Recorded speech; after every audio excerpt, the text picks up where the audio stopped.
Great to have you with us. Now, government says it has acquired 100 vehicles for the use of the Ghana Police Service following a successful renegotiation of a contract for the supply of bulletproof vehicles for the presidency. This, they say, has resulted in a reduction of the number of vehicles for the presidency from 43, as was requested, to 34. The John Mahama-led administration in January 2017 was heavily criticized following revelations it had signed a contract for the purchase of the vehicles 4 days to the end of its tenure. The Akufo-Addo administration back then served notice of scrutinizing the contract. Information Minister Mustafa Abdul Hamid, addressing the news conference, said some 300,000 cedis had been saved as a result of the renegotiation. I hereby report to you today and to the Ghanaian people that government has accepted the VIP fleet of vehicles, having come to this conclusion. 1, that government is bound by the terms of the contract signed with Amalgamated Securities Limited. 2, that abrogating the contract may incur significant liabilities for government. In doing so, government has, however, made sure to obtain maximum gain for the public purse and also for securing the security of the state. The government of President Mahama ordered 43 VIP fleet of vehicles at a cost of $9.1 million United States dollars. We have renegotiated the terms of this contract in the following manner. 1, we have reduced the number of vehicles ordered from 43 to 34, which is 9 short of the original number. In place of the 9, we have acquired 100 Toyota Corolla cars for use by the police service, in line with our commitment to retool the Ghana Police Service to enable them play effectively their role of protecting the Ghanaian people. We have done all this with a total amount of 8.8 million United States dollars. This decision is consistent with our approach towards contracts that we came to meet, where, if possible, we have renegotiated the terms to make them more favorable to the Ghanaian people. I'll give you an example. In the Ministry of Education, for example, when we came to power, there was an existing contract with printers for printing textbooks for our schools, which total value was 134 million cedis. In line with this policy, we renegotiated with the printers and are now having to pay 89 million cedis for the same quantity of textbooks. We did that with the rehabilitation of technical schools and college, technical universities across our country and so on. It is in the same spirit that the finance minister asked the Auditor General to audit the financial liabilities that had been bequeathed to us, and which, as the Auditor General has revealed, he has found that 5.4 billion cedis of those legacy debts are dodgy. Now, moving on, in the wake of the killing of police officers in the line of duty, we bring you the story of an insider on the many challenges facing the security agency. Now, it's an open secret that the Ghana Police Service, like many state institutions, is faced with numerous challenges like inadequate logistics, but it is rare to get the officers to speak out about some of these problems that impede their work. As part of Joy News' agenda this week, Maxwell Agbagba got a rare opportunity to interact with the police officer and has come through with this report. The voice of the officer has been muffled to protect his identity. Actually, they expect the IGP and his people to come out and tell you that these are my challenges. We agreed to muffle the voice of the police officer I have decided to call Mensa. Like his colleagues, he says there are numerous challenges within the police service. Mensa is wearing a black singlet with the logo of the Ghana Police Service embossed on it. He shares his experiences about the many challenges police officers encounter. He says Police officers sometimes contribute money in order to buy fuel for police patrol vehicles. One occasion, the police have a big challenge. You see, when it comes to fuel, mobility, it's so huge that sometimes if personnel would want to tell you the truth, you weep. You weep for occasions. I mean, sometimes we have to even put our money in our own pocket to pay for fuel, to buy them. I mean, but they don't know how to say it, because if they say it and somebody else who is supposed to give them fuel didn't give them, the person didn't give them the fuel, but the person will still take them on for not giving them fuel. So somehow, if the information gets out that the Kwabenya, example, the Kwabenya police say they don't have fuel, then somebody out there whose duty is to give them the fuel, but didn't give them, still takes them on. Mensah is worried about the uneven distribution of logistics for the Ghana Police Service. He thinks a chunk of the resources are kept in Accra. The resources is even small. How are we distributing it fairly? Looks like we are in a police service that the concentration is always in Accra. Kumasi Fire. The man, who is passionate about the well-being of his colleagues in the Ghana Police Service, says there are times they are compelled to go without protective gears like bulletproof vests. But if the police officers were to be well protected, we wouldn't have experiencing the kind of death we are experiencing in this country on many occasions. On many occasions, sometimes when the bullets are flying, you have to take cover. When I say cover, it's you have to. You see, people talk about bulletproof. They are always in limited supply. Okay, sometimes restricted to some specific units. Forgetting that crime is not restricted to specific units. Mensah says accommodation for officers is also a major challenge. The situation, especially in Accra, is bad. Very bad. We have this concept that we want to go the out barrel system. We want to move out from the barrels and live in the communities. Good concept, good idea. I mean, you don't go to Europe these days or America these days and see police officers, but are the conditions there the same as the conditions we have here? Give him the money. The recent killing of a police officer at Kwabenya has brought to the fore issues about the safety of police officers. Although majority of them have all been tight-lipped about their challenges, some of them say this is the time to talk. Maxwell Ababa, Joy News.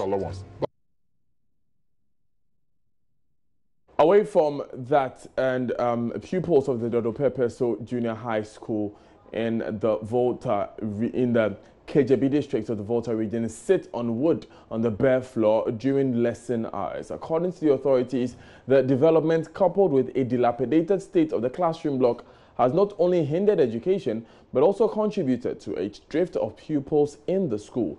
Either they drop out or they change their school. Joy News' Fred Kwame Asari was in the school and filed this report. The Dodepepesu LA Junior High School was established in 1982 through a community initiative and later absorbed into the public system. It was fortunate to have been provided a 3-unit classroom block with an office about 2 decades ago. However, the classroom block has not seen any major rehabilitation works since its establishment. Portions of the foundation and columns are wearing off, and some other parts have developed deep cracks.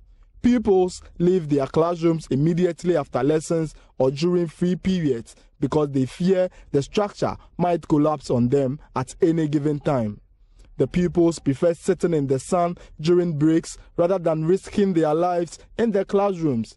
Aja Gloria is the girls' prefect. The reason why we are standing outside many is that the structure of the building is not good, so We wanted people to tell the president so that the president will help us to construct the building. Another disturbing phenomenon is the lack of furniture in the school, compelling pupils to sit in threes or fours on a dual desk. Others who are unfortunate manage to take notes and do their exercises sitting on woods on the floor. This, coupled with lack of teaching staff, has greatly impeded academic activities in the school. A teacher in the school, Adam Siai, explains teachers refuse transfer to the school because of unstable telecommunication network connection in the area. Network problem. They transfer about 5 teachers to us that they were here for 1 week, but because of network problem, they left. When we call them, we say, oh, people they have not been hearing from their relatives. For that matter, they cannot stay here like that. For that matter, they need to go. So the network problem is also one of the major challenges in our community here, as I'm speaking. The chief of Dodo Pepesu, Nana Safo Asara, noted that several complaints have been lodged to the government through the Ghana Investment Fund for Electronic Communication. We reported it to our MP, who lobbied for GIFEC. They are supposed to come and then assist in making our area accessible to communication.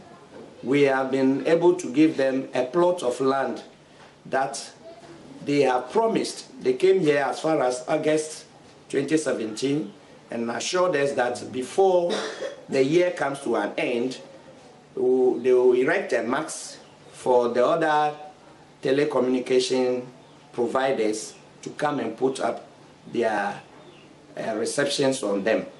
We don't know what is hindering their coming to the community to really come and do what is expected of them. Fred Kwame Asari, Joy News, Dodo Pepesu.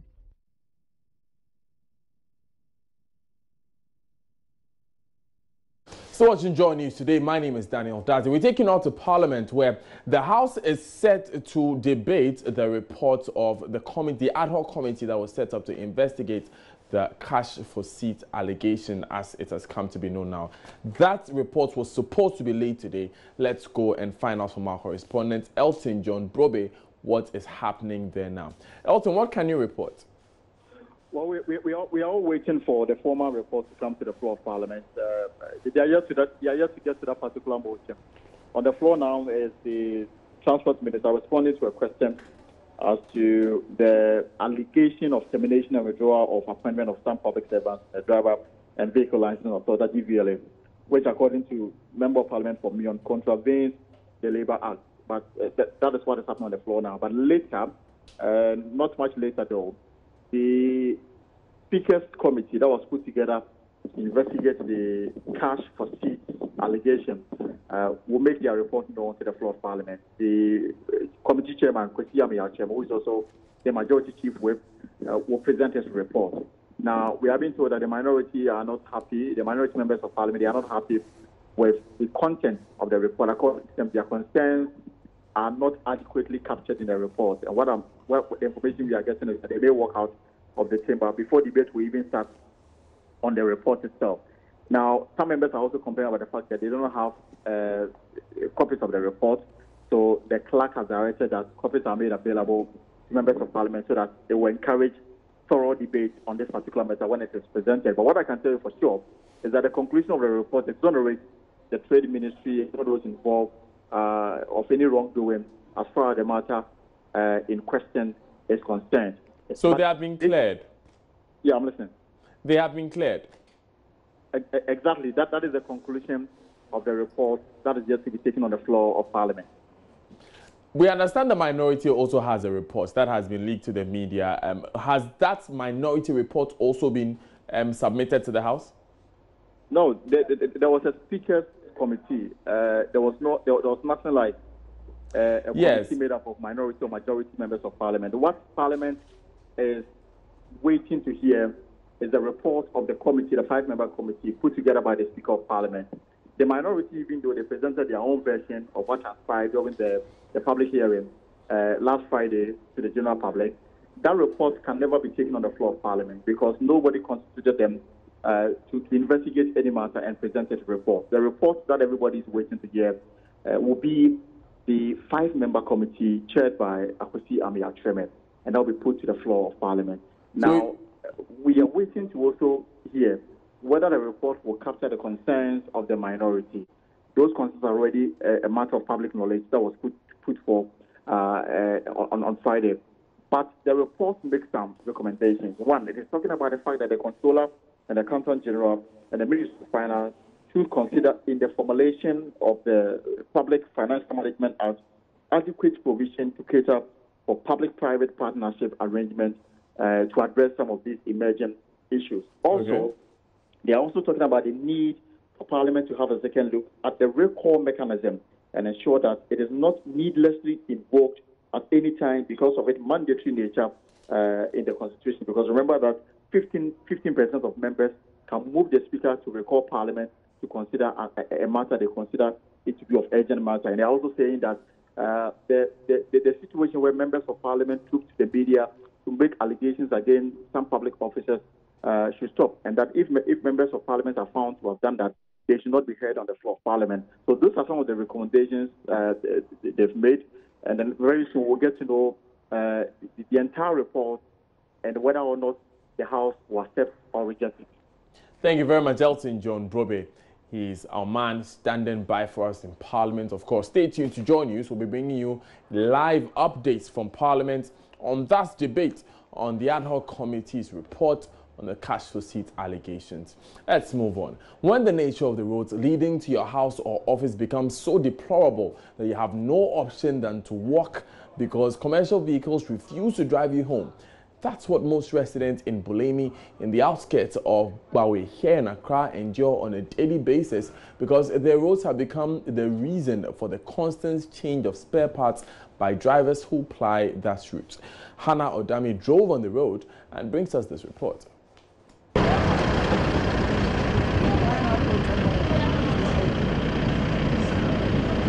This is the kind of road that residents here have been forced to use as entrance to their homes. For them, it is not just about the extra cost they have to use in repairing their cars when they get broken. They use this thing, record. Every 2 months or less, I bought this thing, another tie. Bought the tie now, then the tie spoiled, then you go buy another one. And this thing, the board joint and the tie rod. Every month, unless you change them before you go feel use the distance in the car. So the road is no good at all. So road in the because I'm so my tembi I was here a shop. I don't make a lot of profit because every 2 weeks I have to change spare parts. Every 2 weeks and every month be resources. But also the health hazard they had to face as a result of the dusty nature of this road. Because of the dusty nature of the road, we spend so much on the children because they get cold and cough. Because in food for not only that, but the unwillingness of commercial vehicle owners to come to this area. At times, when we are taking, we have got a bad leg, we want dropping, they said they won't come. If we say bullet, they say won't come. I have to plead with the person, I will beg before you say no. That road there is not going. Oh, some people leave me, honestly. They won't bring you? No, they won't take me at all because we have got the bad road. We are taxi driver here, but our road is spoiled. Yes, it has affected our pass, spare pass. Yes, our budget, our tie rod, and so on. So if someone in town picks you to come to this area, Bulemi, would you willingly come or you don't want to come because? I don't want to come because our road is not good. Our road is not good. If I want to come, I will charge it. You mean you charge extra? Yes, I'll charge extra. So the person didn't want to come. Drivers no omomba nyade omomba kra. It is an mobile to me be omombe giant or asia hosa na ya nante saaba. They all have one chorus. We need good roads. From Bawe, Bulemi. My name is Hannah Odami for Joy News.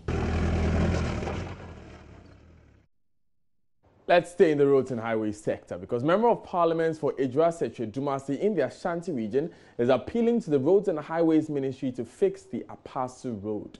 Bawa Brima told Joy News the road, which links a number of communities to the only school in the area, is in a deplorable state. He was on a tour to assess the current state of roads amid growing public complaints. Mahmoud Mohammed Nuruddin reports. The signs and pictures of the road in Apana, the one-day tour by the MP, is the first step towards liaising with appropriate agencies to have the road reshaped. Local people either ride on bicycle or walk on this deplorable road to and from their farms almost every day. This is where I work, and there are a lot of people living around. This road is very deplorable, and we are appealing to the government to construct this road because it gives a lot to the country. We cultivate cassava, granite, and even cashew here. This is actually contributing to the country's growth. A journey that would ordinarily take them a few minutes now takes them hours. This road also leads to the only school in the area, Apana MA Primary School. Some of us are staying in Seko, and when it rains mostly, when we are coming, in fact, the kind of road that we pass through, in fact, it's not the best. So we are appealing to the government to come to our aid in terms of the road issue. As the Municipal Assembly takes steps to end the people's plight, large quantities of food continue to go waste to bad weather or pest infestation. The road is very bad. It has become deplorable. We are looking forward to anyone who can construct this road for us. In fact, we are all farmers here, and the bad nature of the road is really affecting our activities. It also means loss of revenue. Mr. Alhaji Brima makes the commitment to the people to have the road fixed. 2015, we made a request to the Ministry of Roads, and engineers from the Federal Roads Department were sent to come and engineer the road. So they took some measurements and it was sent to Accra, and then they did some drawings. So we are just left with funding for the road, and then for the road to be given to a contractor for construction. So as of now, what I will appeal to the Minister for Road is that he should try as much as possible to consider the Seche Dumasi Apana Road because of its importance and the people that live on that road. I have filed a question on the road, and very soon I know the Minister will be in Parliament to answer the question as to when they are going to start actual work on the Seche Dumasi Apana Road. Mahmoud Mohammed Nuruddin reporting. You're still watching Joy News today. My name is Daniel Daze. We'll be back after these important messages.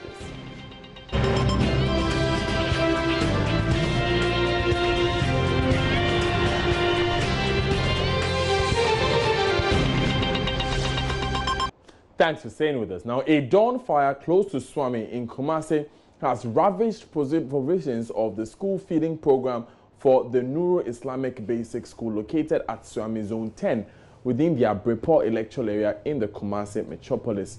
Several bags of maize and cooking equipment were consumed by the fire. The fire also gutted 10 shops and 5 cars. It started around 1:30 a.m. on Tuesday, destroying engines, car batteries, car spare parts, and other items that were in the shops belonging to the artisans. Firefighters quenched the fire, preventing it from spreading to the Nuru Islamic Basic School classroom blocks. Let's go over to Kumasi for updates on this incident. Erastus Asaridonko joins us on the phone. Erastus, what more do we know about this fire?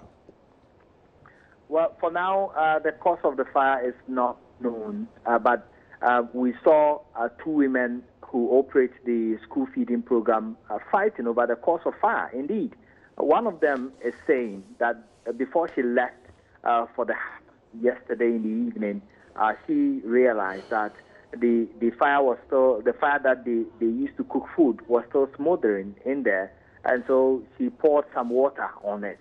But then at dawn, when she was called that there was fire in the area, she felt that maybe she couldn't quench the fire enough, and that is what caused this blaze.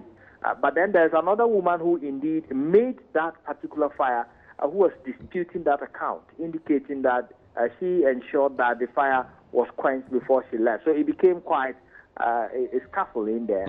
But then the fire officers are trying to get to the bottom of it, exploring other possible causes, including electrical wiring, haphazardly as it looks, within the magazine enclave. So that is at the moment what is happening. So the fire service has not been able to officially determine what caused the fire? No, for now they have not been able. But I must also say that the damage is extensive and caused damage to items running into thousands of Ghana cedis, engine blocks, 2 vehicles, 8 shops, including the facility that houses bags of maize and other food products for the school feeding program for the Nuru Islamic Basic School. And so the damage is quite extensive. For now, the children will not be able to taste any food for today due to this fire. So what have the authorities of the school been saying in the wake of this destruction?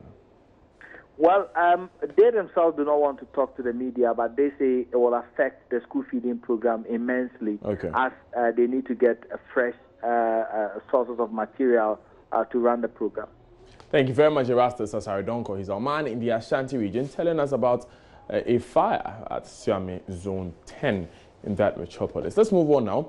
And the Tema Metropolitan Assembly, ahead of the Motorway Roundabout expansion works, has pulled down structures, including huge advertising billboards.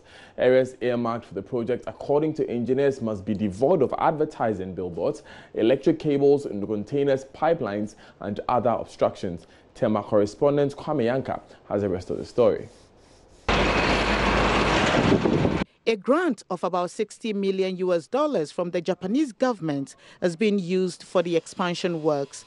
Last year, Meridian Port Services expanded the Motorway Roundabout as part of the port expansion project to improve flow of vehicular traffic. However, this project by the Japanese government is expected to change the face of the roundabout with an interchange. Tema Metropolitan Engineer Maxwell Edu-Boatin tells Joy News every obstruction will be removed to make way for the project. This giant billboard has been pulled down and, in fact, it's been dismantled.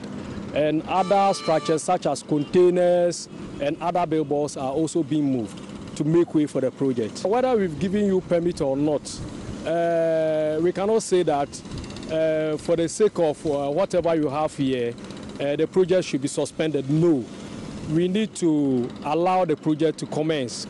So what we are doing now is to make sure that anything that will hamper the commencement of this project, we are moving it. We've made a special arrangement with the owners of the billboards to relocate them to locations where would be appropriate. Meanwhile, chairman of the Progressive Car Dealers Association, located in the area, says they are against any move that will deny them their source of livelihood. Anamona would to say, oh, yeah, a quano, a my idea, a yapa, wadre, omano, and wadre, yensua, ye use to castle. Nemum, a quaya, Ninkofun be per se omofaso. Edward Pamo F. Yeno. Sa Quanumna, Yene, Womunya, your baby baby area ha, on between me equipment in Ide, Agugu, Ama, a diasum yebede, Ebeba. Even Yaya Crano, Yachia, baby or what, Bibia, Omunya Bibia, assassin the Hokwa, and also on between me, and no money behind Agugu. Owners of heavy-duty machines, among other vehicles, have started moving them from the site ahead of Wednesday's deadline. Kwame Yanka's report for Joy News.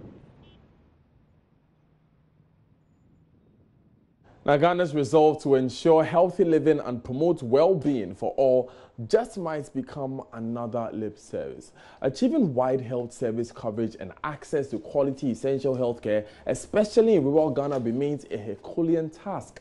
The plight of residents of Apana in the Adansi Ekrofrom district of the Ashanti region is a clear indication of future uncertainty as they rely on services of quack doctors.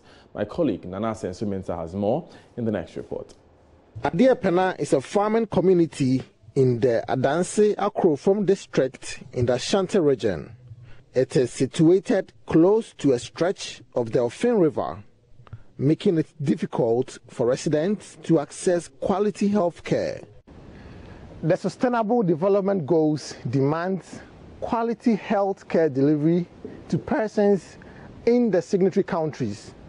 But here in Apana, residents have crafted ingenious ways to cure themselves when they are sick.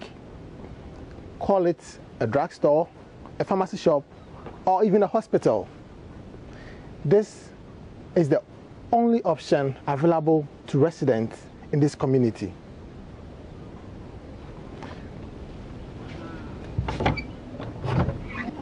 Sister Apana is a 43-year-old woman who lives here at Apana.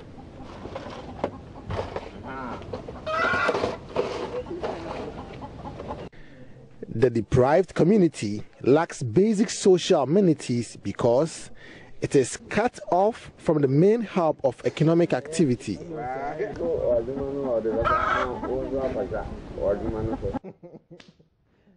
No schools, no hospitals. Sister Apana has found a way to assist sick members of the community.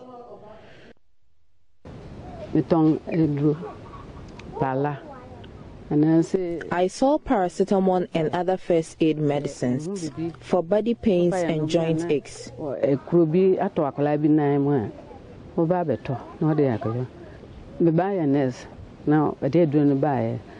daughter is a nurse in the city. When I'm not sure on which medicine to give out, I call her on phone to assist me. This facility helps the whole community, especially women and children. Here is Yafosia, mother of 3. Sister Apana's ingenious pharmacy is her first point of call when any of her children is in health crisis. I live at Apana. We cannot cross the river of Fin to Dentra to access quality health care, especially when the river overflows its bank. We, the mothers in this community, rely on the only pharmacy operated by Sister Apana. We want government to intervene in our situation here. We need quality health facilities. The situation in Apana raises serious public health concerns as self-medication is a routine. If nothing is done about it, residents will continue to risk their lives. Reporting for Joy News, Nana Asensumensa. Now, one person died yesterday on the Legon-Medina road at a spot very close to the entrance of the University of Ghana after a Dansaman-bound vehicle burst a tire and somersaulted many times before falling on the occupants of the vehicle. Those injured in the accident were rushed to the Legon Hospital for treatment. Maxwell Agbagba spoke to a man who was driving behind the Sprinter vehicle before the incident happened.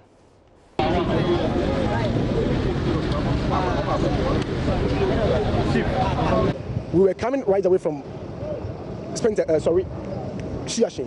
Yeah. So a policeman was ahead of us, riding a motorbike.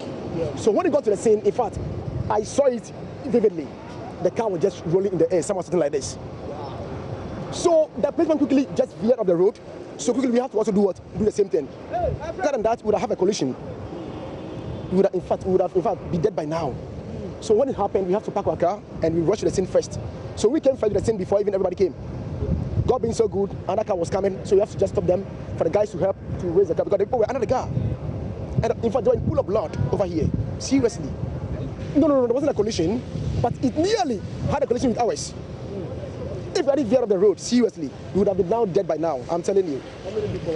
This section of the Lagos-Medina road has temporarily been cordoned off as the traffic jam on this stretch continues. The officers from the Ghana National Fire Service are also trying to clean the blood stains on the streets here.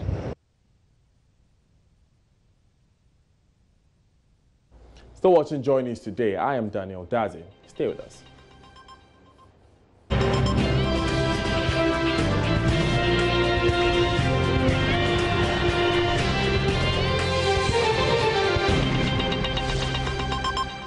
Still live on Joy News today. Before we hand you over to Babatano who bring you sports, let's take you to Kumasi because news just coming in is that a mob has besieged the Oforikrom police station there. They are demanding the life of a suspect in a robbery of a mobile money vendor during which someone was shot. Now, Erastus has joined us on the line to bring us more.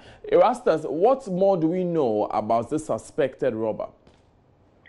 Well, it was just like a Hollywood movie this afternoon around our premises, that is Love FM, at Bomso. There is this mobile money vendor who works close to a bank in that area. And then we just saw people running helter-skelter. In fact, there was a young man on a black motorbike who was holding a gun who just robbed the mobile money vendor of money. And so people were running away. And some eyewitnesses were able to chase him together with the police way down to Oforikrom, where we are standing currently, and they were able to arrest this gentleman. We understand that he shot through the metal container, and a guy in the container currently is battling for his life. He was shot as well. He received some gunshot wounds, so he has been rushed to the hospital. Okay, so describe for us the scene now as the Oforikrom police station. So currently, large numbers of people have rushed in here when they heard the news. In fact, all the way from Bomso to this end, that they've arrested the gentleman, and they are here. Initially, they stormed the entrance of the police, demanding that they bring the gentleman out so they could lynch him. And the police have been able to now drive people around, away from the entrance to behind the police station now as we speak. Right. So, Erastus, finally, what are the police telling us about investigations into what happened? Well, the divisional commander just came in here together with a number of people from Central Police Headquarters. They are telling us to wait for them. They are conducting some search on the guys, and in a few minutes they will be able to brief us. Do we know what was stolen, how much was stolen? Well, they say it's a large amount of money. In fact, I overheard one of the officers talking about a large amount of money. And we are learning that it wasn't just one place. The guy has been going on a number of robbery sprees today. And so it's not just one person, but several of them. So he was holding a large amount of money. Right, Erastus, Erastus, thank you very much for that report. That's Erastus Saradongo from Kumasi. But we'll take you right now to Parliament because the minority is walking out of the House. We understand this is in relation to the cash for seats, the debate over the report of the ad hoc committee investigating the cash for seats allegations. Remember, our correspondent Elton John Brobe told us that this was to be expected. So what you see on your screens now is a scene from Parliament. You just saw a member of Parliament walking out of the House. This is happening live in Parliament as we speak. And the background we have is that, from what we know, the report of the ad hoc committee that investigated the cash for seats probe exonerated the officials of the Ministry of Trade and Industry of any extortion allegations. Let's join that right now. Currently speaking is Majority Leader, Minister of Parliamentary Affairs, Osei Mensah-Bonsu. Right, before we join the action in Parliament, let's speak briefly to Elton John Brobe. Elton, you told us to expect this, the minority should walk out of Parliament. Has that happened? What that is about? Daniel, it happened. Minority side just walked out of the chamber, meaning that it's going to be a one-sided, side of the House that will listen to the report of the cash for seats committee. A 146-page report will go ahead anyway. The minority leader in asking his men to move out of the chamber, alluded to the fact that the standing orders of Parliament, when a report is laid, it must be given 48 hours to mature before that report can be taken on the floor. Now, this report was laid on Friday, and today is Monday, so the 48 hours is still in session. It has yet to elapse, so therefore, the House will not be, going by their own rules. But again, that is an argument that can be challenged any day, because I've been in the Parliament for as long as I can remember, and most times papers are laid, the 48-hour rule is overlooked, and then the reports are taken sometimes under a certificate of agency or not. But I mean, that has been the argument of the minority leader. And secondly, it's also told Parliament that members were given copies of the report just this morning, and they are yet to have a thorough reading of the report to make an informed contribution to the report when the debate is on the floor of Parliament. And he will not even allow the Speaker to rule on his intervention. And after submitting this particular issue to the floor of Parliament, he said that based on these concerns, his side is unable to participate in the taking of the report on the floor, and the subsequent debate will follow. And when he was done, he led his side out of the chamber of Parliament, and that's what right now. They are out of the chamber of Parliament. Some are heading towards their offices. Some are in the lobby, speaking among themselves. And on the floor of Parliament itself, it is the NPP majority that will now listen to the report of the chairman of the committee and then pass the necessary resolution on the report.